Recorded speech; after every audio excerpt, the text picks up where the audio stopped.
that this is an African dish made with love.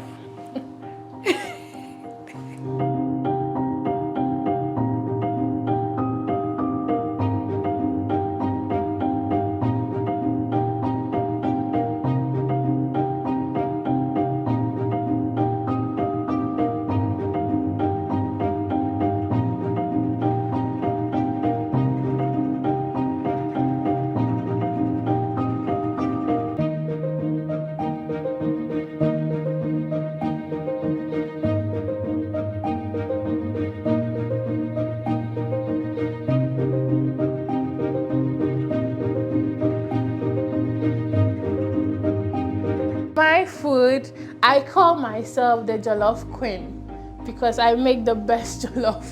Yeah, so I make it as my food. I don't make it as restaurant food. I make it as I would love to eat out. So it's a taste of home. Because it's an African food, it's a taste of home. So when you eat it and you feel a taste of Africa. You eat it, you know that this is an African dish made with love. So I was brought up in Ghana by my grandmother because I was born a little bit premature, so she took over from my parents. So I grew up with her, and she used to make palm oil from the palm kernel and other cooking businesses. So from there, I learned the cooking and back home in Africa or back home in Ghana, as young as 7 years, you start working around the kitchen with your parents. So from there, I started picking up little by little. So by 12 years, I was a full cook. I could cook for the whole family, the whole house. So I came in as a student and obviously had a baby along the way, drop out. And then now I'm home and I had to fend for myself and the baby. So I decided to use my cooking skills into business. So because it's an African food cannot be kept in a fridge for long because it loses taste. So in a day, so far, because it's a new business and it's not yet in the public, in a day I could just get about 1 or 2 orders for now.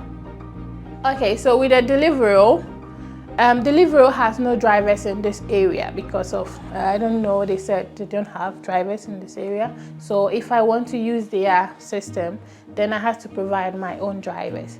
So now I have drivers, but they have times they come for their food. So after 6 o'clock, I cannot do delivery unless you pick it up. Sometimes I go myself.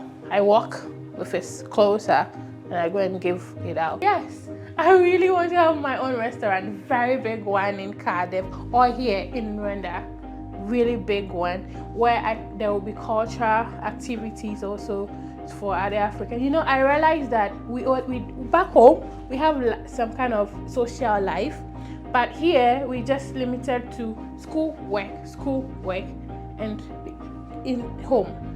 We don't have that kind of social life here. But if there's a place like that, bigger, that we could do cultural services, entertainment in an African way, I think that would help. So I wanted big restaurants and a bar and a place where people can come and have their parties, birthday parties, wedding refreshments in an African cubicle. Yeah, that's my focus.